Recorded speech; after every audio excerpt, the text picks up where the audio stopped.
Bismillahirrahmanirrahim. Assalamun ala man ittaba'al huda. Assalamualaikum warahmatullahi wabarakatuh. Alhamdulillah wassalatu wassalamu ala Rasulillah Sayyidina Muhammad ibn Abdullah wa ala alihi wa ashabihi wa man tabi'ahu wa mawalah. Wala hawla wala quwwata illa billah, amma ba'd. Faqala ta'ala fil Qur'anil Karim wa huwa asdaqul qailin. A'udzu billahi minasyaitonir rajim. Bismillahirrahmanirrahim. Syahrul Ramadan alladzi unzila fihi al-Qur'an hudal lin-nasi wa bayyinatin minal huda wal furqan ila akhiril ayah. Wa qala Rasulullah sallallahu alaihi wasallam khairukum man ta'allama al-Qur'ana wa 'allamah. Ay kama qala Rasulullah sallallahu alaihi wa alihi wasallam. Sadaqallahul azim wa balagha rasuluhun nabiyul habibul karim wa nahnu ala dhalika minasy syahidin wasyakirin walhamdulillahi rabbil alamin. Ma'asyiral musyahidin al-fudala, para pemirsa channel YouTube Ahmad Taufir Abi, bil khusus para siswa-siswi Abi di Madrasah Aliyah Negeri 1 Jakarta. Alhamdulillah, pada kesempatan kali ini kembali Abi ingin menyajikan satu materi pembelajaran, khususnya satu pembahasan mengenai materi tafsir, satu pembelajaran mengenai Al-Quran dan Wahyu. Materi ini terkait dengan mata pelajaran tafsir, khususnya kelas 10 keagamaan. Namun materi-materi ini bisa juga dijadikan sebagai materi atau madah untuk para siswa-siswi kelas 11 dan 12 keagamaan. Dan walaupun kalian bukanlah para siswa-siswi yang duduk di kelas agama, yaitu di kelas bahasa IPA maupun IPS, kalau memang kalian minat untuk mempelajari ilmu-ilmu Allah, maka tentu saja ini juga akan bermanfaat buat kehidupan kita sehari-hari, insyaallah. Amin ya rabbal alamin. Baik para pemirsa sekalian, wabil khusus para siswa-siswi Abi, kita telah mengetahui bahwasanya dalam Al-Quran Allah Subhanahu wa Ta'ala telah menyatakan Syahrul Ramadan alladzi unzila fihil Qur'an hudal linnasi wa bayyinatin minal huda wal furqan, yang artinya bahwasanya bulan Ramadan adalah bulan yang di dalamnya diturunkan Al-Quran sebagai petunjuk bagi manusia, hudal linnas wa bayyinatin minal huda, dan penjelasan-penjelasan mengenai petunjuk itu, wal furqan, dan pembeda antara yang benar dan yang batil. Nah, dari situ jelas bahwasanya Al-Quran ini Allah Subhanahu wa Ta'ala turunkan pada bulan Ramadan. Jadi bulan ini, di bulan Ramadan ini terdapat satu malam yang sering kita kenal dengan sebutan malam Lailatul Qadar, yaitu malam yang lebih baik nilainya daripada 1000 bulan. Lailatul Qadri khairun min alfi syahr. Semuanya sudah hafal, yakin insyaallah. Nah, pada malam inilah diturunkan Al-Quran secara sekaligus 30 juz dari Lauhul Mahfuz ke Baitul Izzah. Jadi Al-Quran itu diturunkan dua kali. Yang pertama dari Lauhul Mahfuz ke Baitul Izzah, kemudian nanti dari Baitul Izzah diturunkan ke alam dunia, yaitu kepada Rasulullah Muhammad sallallahu alaihi wasallam. Nah, pada malam ini, malam Lailatul Qadar inilah diturunkannya Al-Quran secara keseluruhan dari Lauhul Mahfuz ke Baitul Izzah, lalu nanti secara tadrijian, secara bertahap, gradually, ya berangsur-angsur menurut hal-hal atau peristiwa-peristiwa yang terjadi, Al-Quran akan Allah Subhanahu wa Ta'ala turunkan kepada baginda Rasulullah Muhammad sallallahu alaihi wasallam. Mengenai diturunkannya Al-Quran dari Lauhul Mahfuz ke Baitul Izzah yang terjadi pada malam Lailatul Qadar, itu tidak ada penjelasan yang pasti kapan malam Lailatul Qadar itu.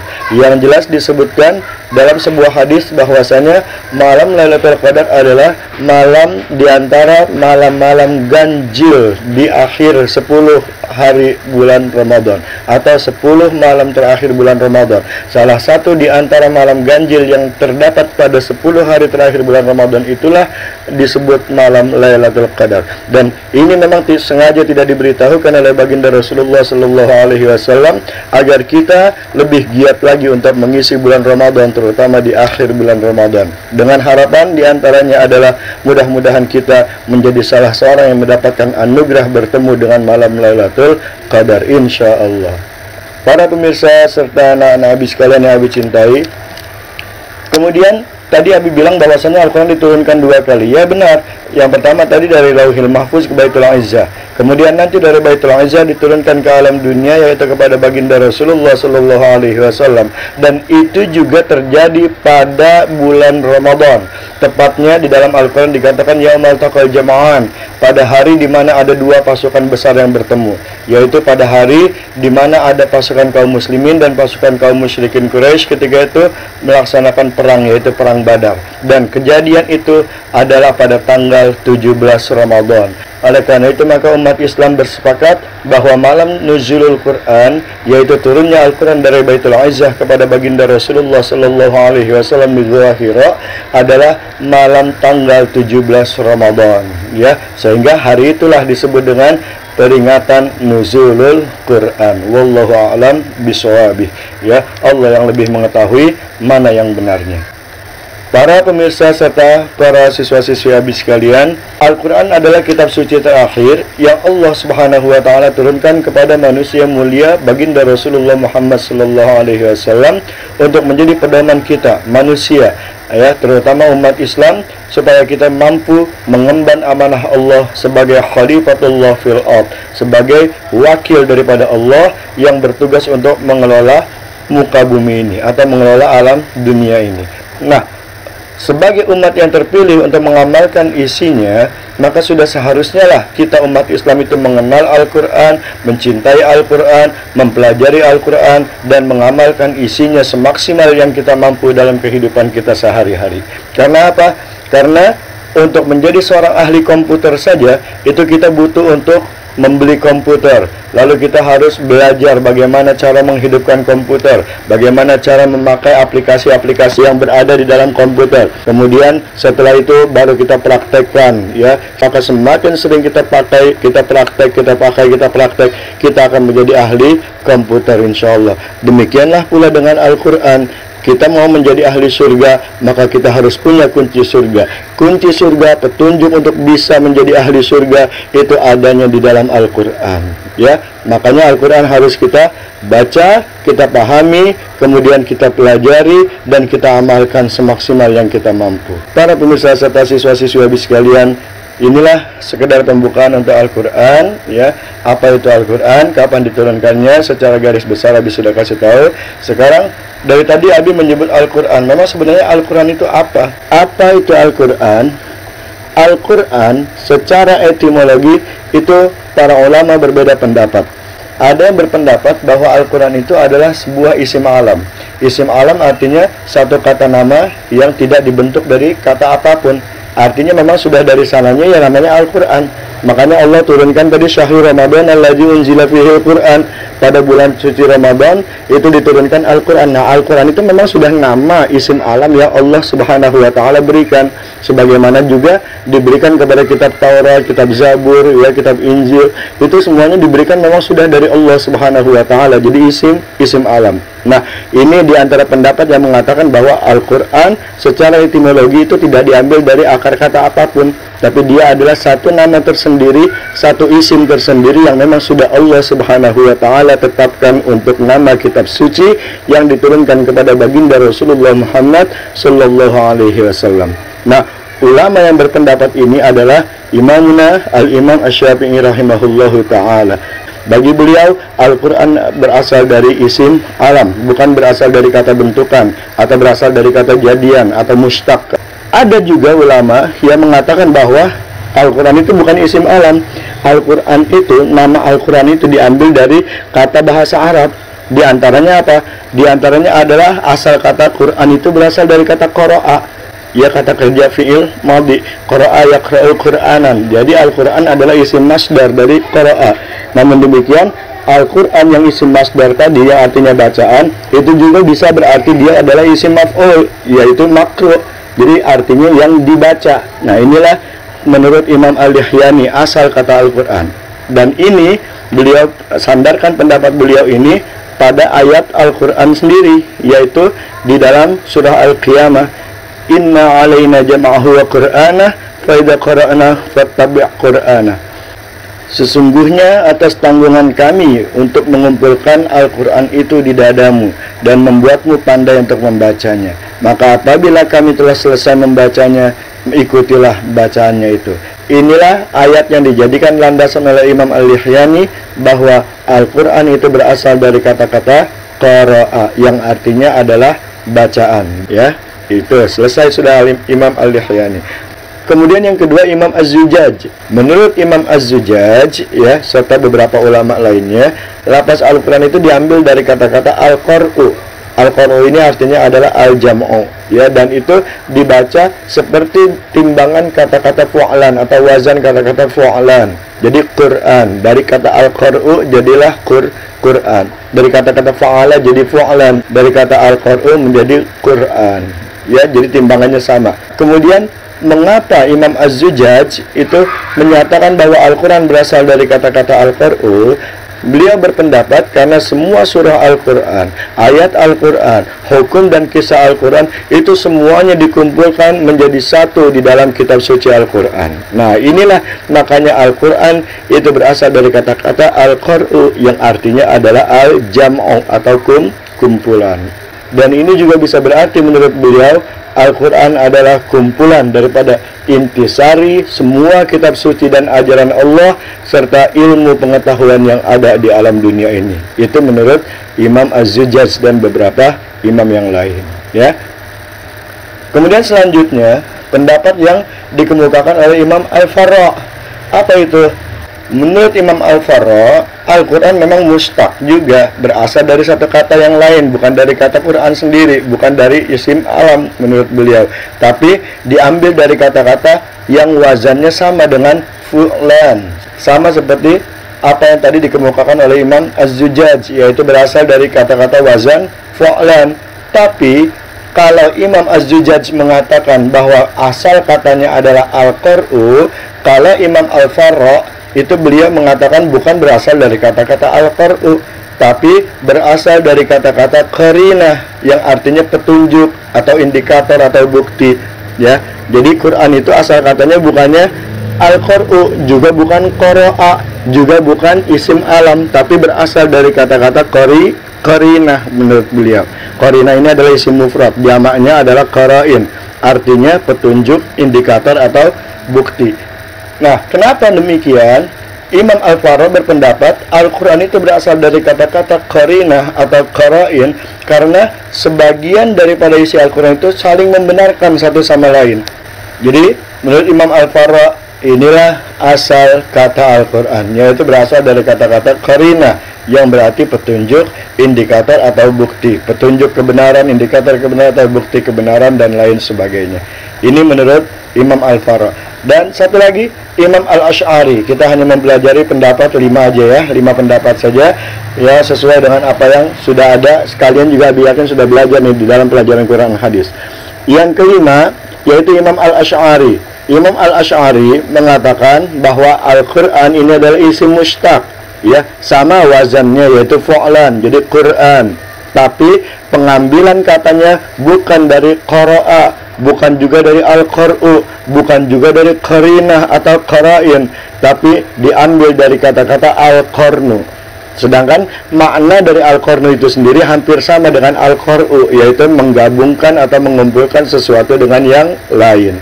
Nah, menurut Imam Al-Asy'ari ini, kenapa dinamakan dengan Al-Qarnu atau Al-Quran? Itu karena ayat-ayat, surat-surat dan huruf-huruf yang ada di dalam Al-Quran itu berkumpul di dalam satu mushaf. Makanya lafaz Al-Quran itu adalah lafaz yang berasal dari kata-kata Al-Qarnu. Nah, inilah perbedaan pendapat para ulama mengenai arti etimologi atau asal kata secara bahasanya. Apakah Al-Quran itu, atau berasal dari kata apakah Al-Quran itu? Jadi ada berapa pendapat tadi? Ada di 5. Yang pertama, bahwa Al-Quran tidak berasal dari kata-kata apapun, tapi dia adalah isim alam yang langsung diberikan Allah, seperti Injil, Taurat, Zabur, dan lain sebagainya.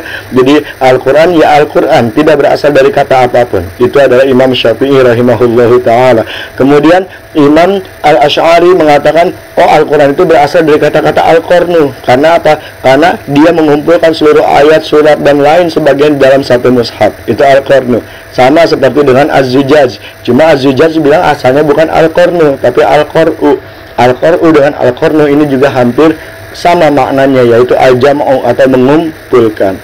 Kemudian yang ketiga, yang keempat ya. Yang keempat yaitu Imam Al-Lihyani. Imam Al-Lihyani mengatakan bahwa Al-Quran ini berasal dari kata-kata qara'a. Kata-kata qara'a inilah yang menjadi dasar pengambilan nama Al-Quran, sehingga diambil dari masdar qara'a. Qara'a yaqra'u Qur'anan. Qur'anan inilah isim masdar yang diambil oleh Imam Al-Lihyani sebagai nama daripada Al-Quran. Dan yang terakhir yaitu menurut Imam Al-Farra.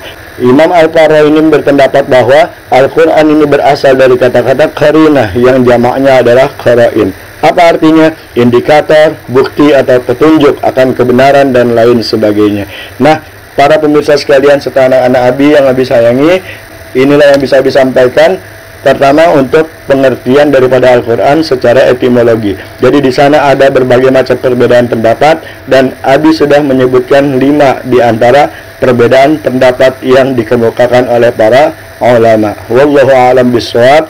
Yang mana yang benar menurut Allah, hanya Allah Subhanahu wa ta'ala yang maha mengetahui. Tapi yang jelas, kita sudah mafhum bahwa yang paling banyak dipakai adalah pendapat dari Imam Al-Lihyani bahwa Al-Quran berasal dari kata-kata qara'a yaqra'u Qur'anan, yang berarti isim masdar dari kata-kata qara'a, dan diambillah isim masdar ini bermakna isim maf'ul, yaitu makru, sesuatu yang dibaca. Sehingga jelas dari sini perbedaan pendapat tersebut adalah hal yang lumrah sekali lagi. Jadi ikhtilaf di antara umat Islam itu adalah rahmat. Jadi perbedaan pendapat bukan sesuatu yang harus menjadi pertentangan, tapi menjadi suatu kemajmukan dalam berpikir. Dan ini luar biasa indahnya kalau kita mau menerima satu sama lain, tidak saling menjatuhkan, tidak saling mengecilkan atau menyalahkan satu sama lain, ya.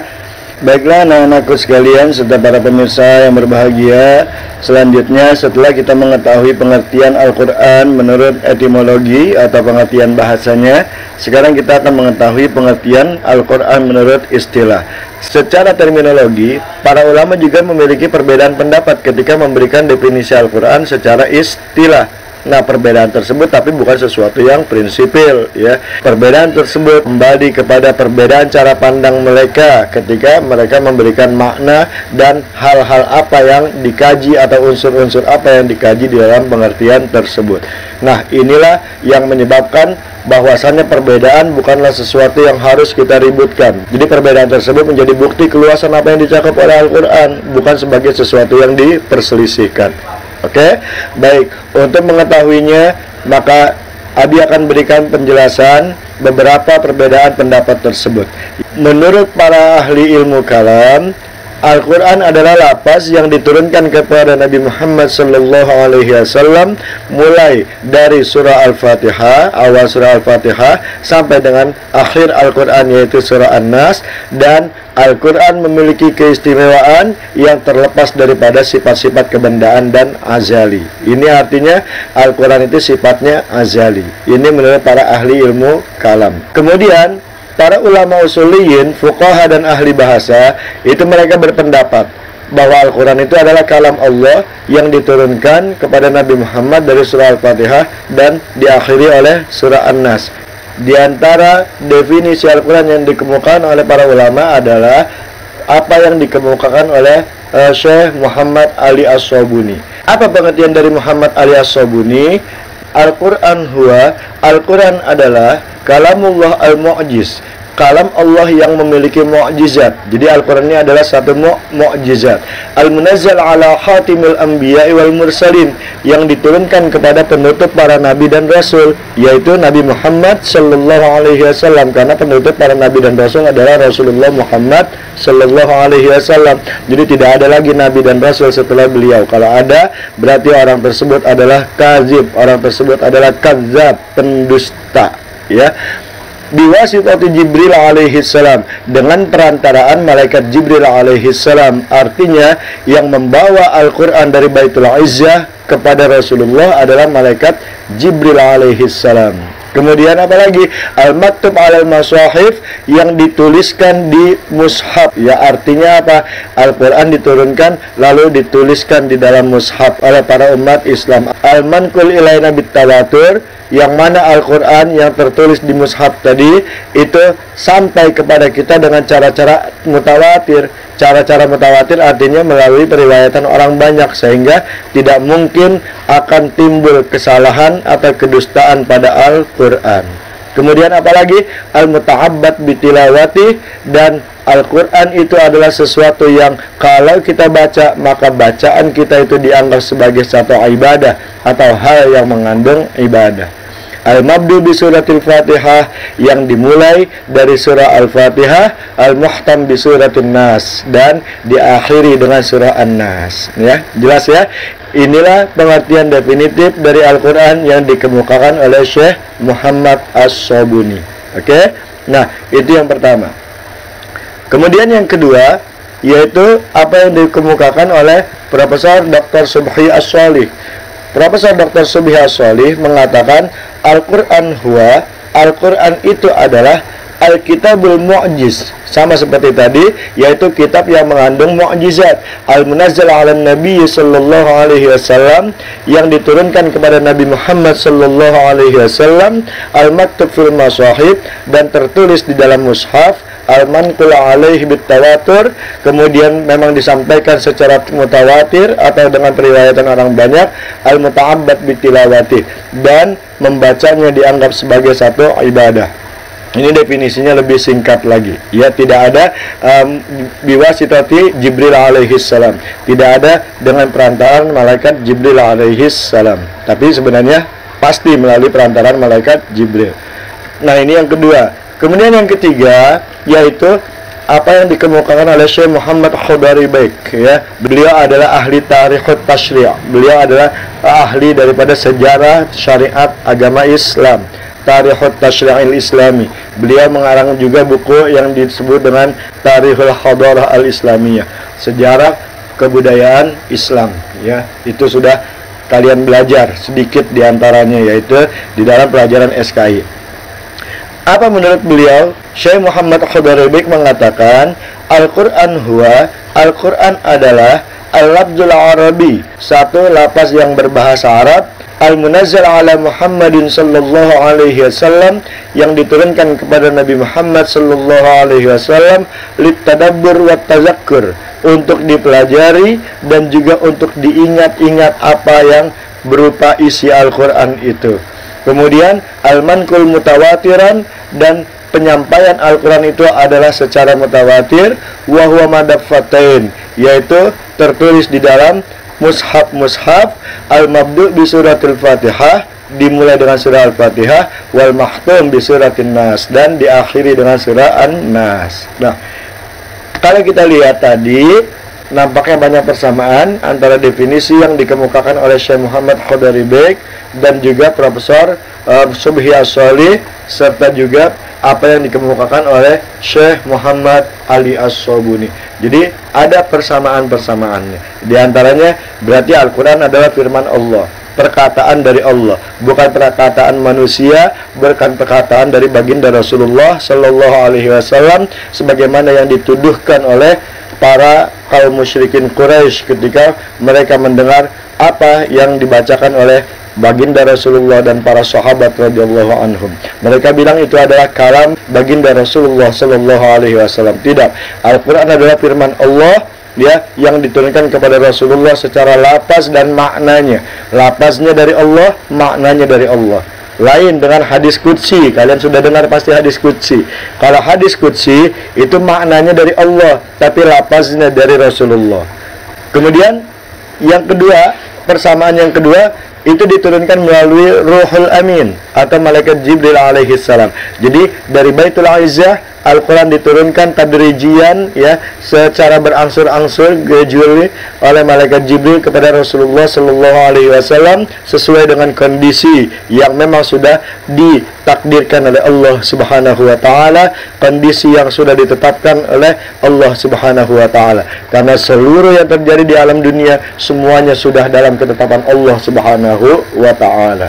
Nah, oleh karenanya maka Allah memberikan tugas kepada malaikat Jibril untuk menyampaikan Al-Quran itu sedikit demi sedikit, ya, sesuai dengan yang dibutuhkan dengan situasi dan kondisi ketika itu.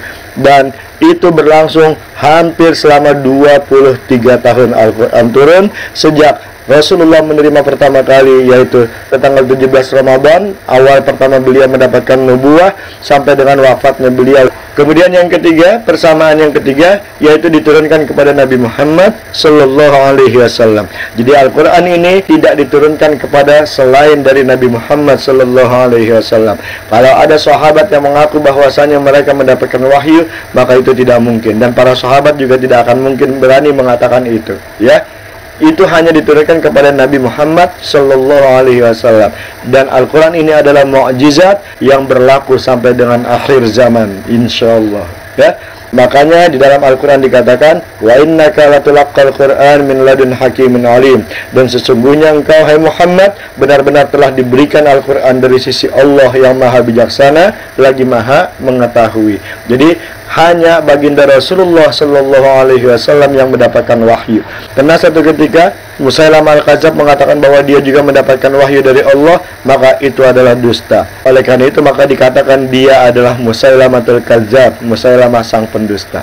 Ini yang ketiga persamaannya. Kemudian di sana juga dikatakan, ya, bahwasanya Al-Quran ini al-maktub fil masahib.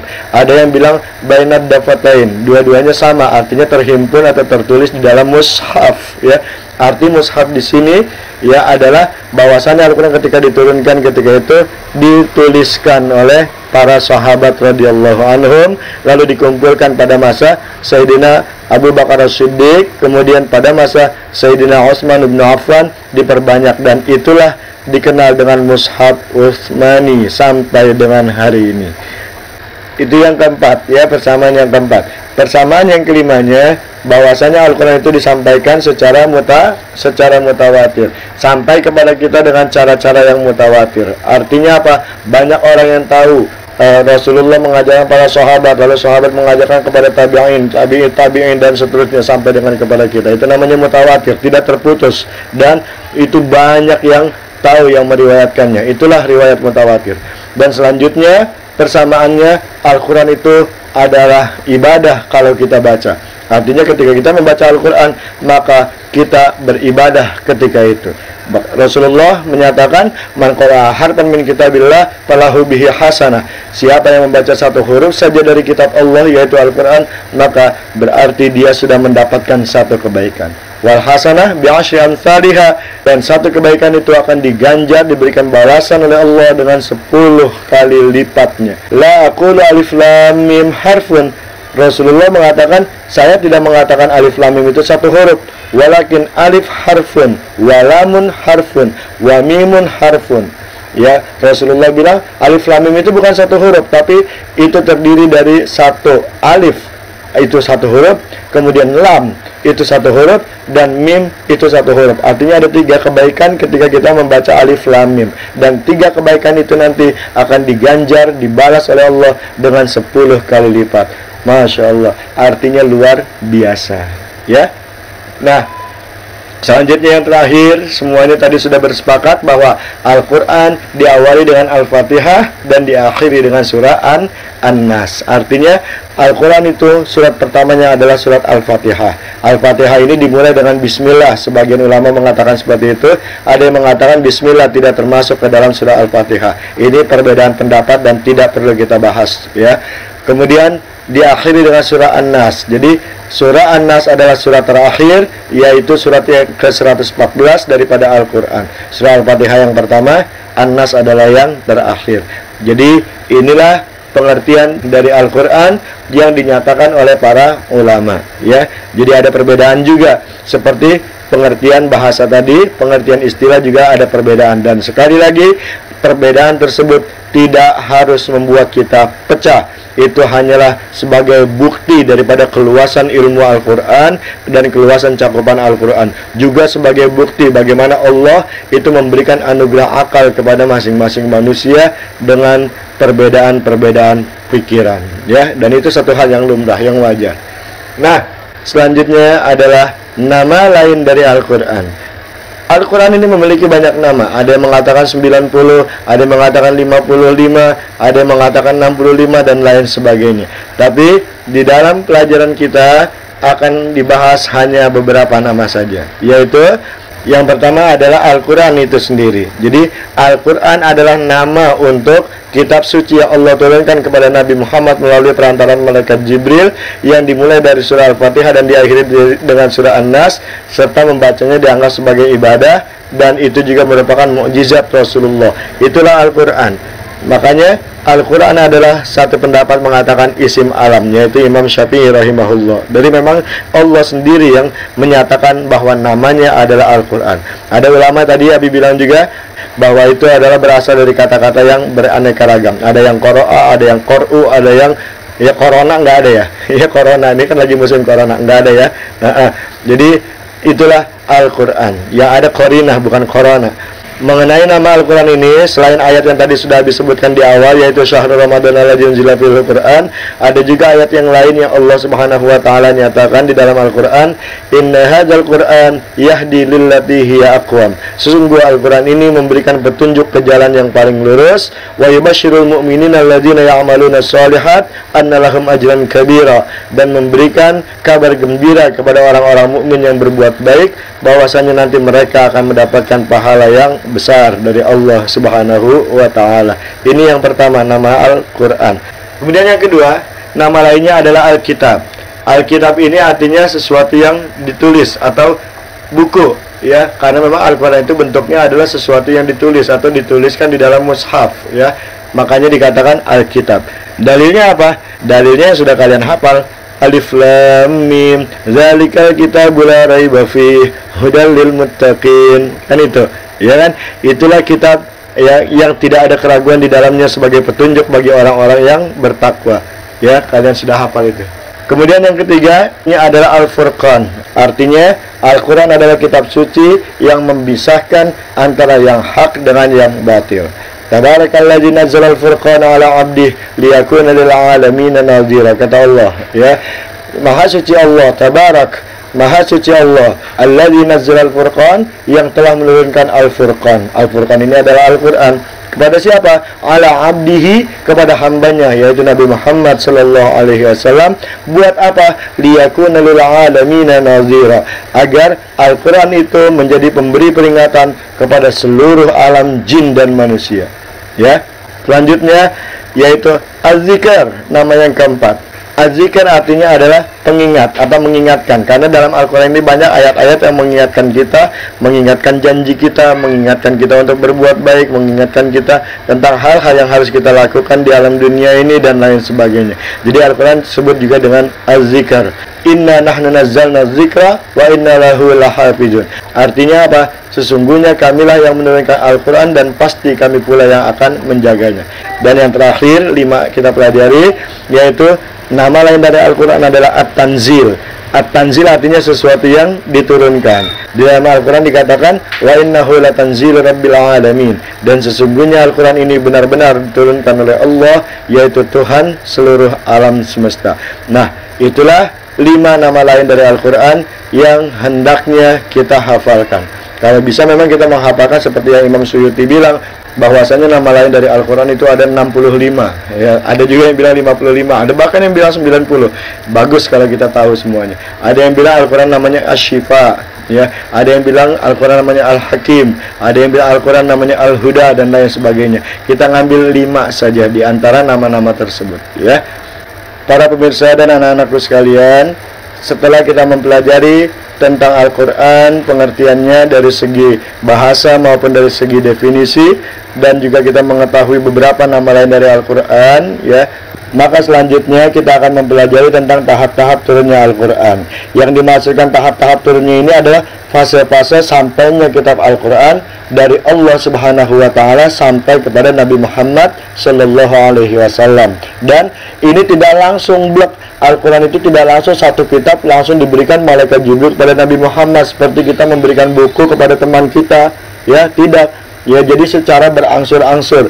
Ada beberapa fase diturunkannya Al-Quran. Yang pertama yaitu yang disebut dengan At-Tanazalul Awal. At-Tanazalul Awal ini adalah masa diturunkannya Al-Quran ke Lauhil Mahfuz. Dan ini nggak ada siapapun manusia yang tahu tentang penurunan Al-Quran ke Lauhil Mahfuz. Karena memang Lauhil Mahfuz itu sendiri adalah sesuatu yang gaib, alam gaib, kita tidak tahu, ya. Sesuatu yang tidak nampak oleh mata kita, tidak bisa didengar oleh telinga kita, tidak bisa tercium oleh indera penciuman kita. Pokoknya sesuatu yang di luar indera kita itu adalah sesuatu yang gaib. Nah, Lauhil Mahfuz adalah salah satu hal yang gaib. Allah Subhanahu wa Ta'ala sudah bilang, bal huwa Qur'anun Majid fi Lauhim Mahfuz. Bahkan yang didustakan itu adalah Quran yang mulia yang tersimpan dalam Lauhil Mahfuz. Arti lauh adalah tempat, mahfuz artinya terjaga. Jadi Lauhil Mahfuz adalah tempat yang terjaga. Di mana itu? Wallahu a'lam bishawab. Yang jelas, Lauhil Mahfuz adalah tempat pertama kali Al-Quran diturunkan, ya, atau tempat pertama Al-Quran disimpan. Ini Lauhil Mahfuz. Kita juga nggak tahu kapan turunnya dan bagaimana cara turunnya, karena ini termasuk hal-hal yang gaib. Kemudian ada At-Tanazulul Tsani, ya, yaitu masa yang kedua atau tahap yang kedua. Apa itu? Tadi habis sudah katakan di pertama, yaitu turunnya dari Lauhil Mahfuz ke Baitul Izzah, dan ini terjadi pada malam Lailatul Qadar, ya. Inna anzalnahu fi lailatul qadar. Sesungguhnya kami telah turunkan dia Al-Quran fi lailatul qadar, pada malam Lailatul Qadar. Kapan itu? Wallahu alam. Yang jelas seperti yang Rasul sabdakan, yaitu malam-malam ganjil di antara 10 malam terakhir bulan suci Ramadan. Kemudian yang ketiga, tahap ketiga, yaitu dari Baitul Izzah diturunkan kepada Nabi Muhammad SAW melalui perantaraan malaikat Jibril alaihi salam. Nah, untuk tahap yang ketiga inilah baru Al-Quran diturunkan sedikit demi sedikit kepada baginda Rasulullah SAW. Kok gitu? Emang buat apa? Kenapa nggak sekalian aja diturunkan oleh Allah secara blok gitu, satu kitab langsung seperti kitab-kitab suci yang lainnya? Oh, itu ada hikmahnya. Di antara hikmahnya itu yang pertama untuk mempermudah kita menghafalkan Al-Quran, terutama di masa-masa awal diturunkannya Al-Quran. Itu kan keimanan masih belum kuat. Kemudian orang-orang juga belum begitu banyak yang beriman kepada Al-Quran, ya, sehingga untuk mempermudah hafalan maka Al-Quran diturunkan secara berangsur-angsur. Makanya dalam Al-Quran itu dikatakan, wa Qur'anan faraqnahu litaqra'ahu 'alan nas 'ala mukthin wa nazzalnahu tanzila. Dan Al-Quran itu telah kami turunkan dengan berangsur-angsur, ya. Untuk apa itu? Litaqra'ahu 'alan nas, agar kamu membacakannya kepada manusia. Jadi kalau Rasul langsung diturunkan satu kitab lalu Rasul bacakan, itu memakan waktu yang luar biasa dan itu juga sulit untuk dihafalkan, ya kan? Kemudian apa lagi? Wa nazzalnahu tanzila, dan kami menurunkannya sebagian demi sebagian. Nah, artinya apa? Berangsur-angsur. Jadi hikmahnya yang pertama untuk mempermudah menghafalkan Al-Quran, terutama di masa awal ketika Al-Quran diturunkan. Kemudian yang kedua, untuk meneguhkan hati Nabi Muhammad SAW ketika beliau melaksanakan atau mengemban tugas yang berat, yaitu menyampaikan risalah dari Allah Subhanahu wa Ta'ala dan menghadapi tantangan-tantangan dari kaum yang menentang beliau, baik itu orang kafir, Quraisy dan lain sebagainya. Wa qala alladziina kafaru laula nuzila 'alaihil qur'anu jumlatan wahidah.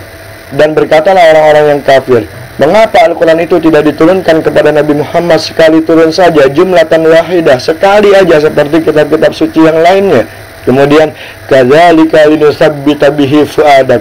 Allah jawab, demikianlah supaya kami perkuat hatimu dengannya. Jadi Allah memperkuat hati Nabi Muhammad ketika mengemban tantangan ini dengan adanya Al-Quran yang diturunkan secara berangsur-angsur itu, ya. Warattalnahu tartila, dan juga kami membacanya secara tartil, ya.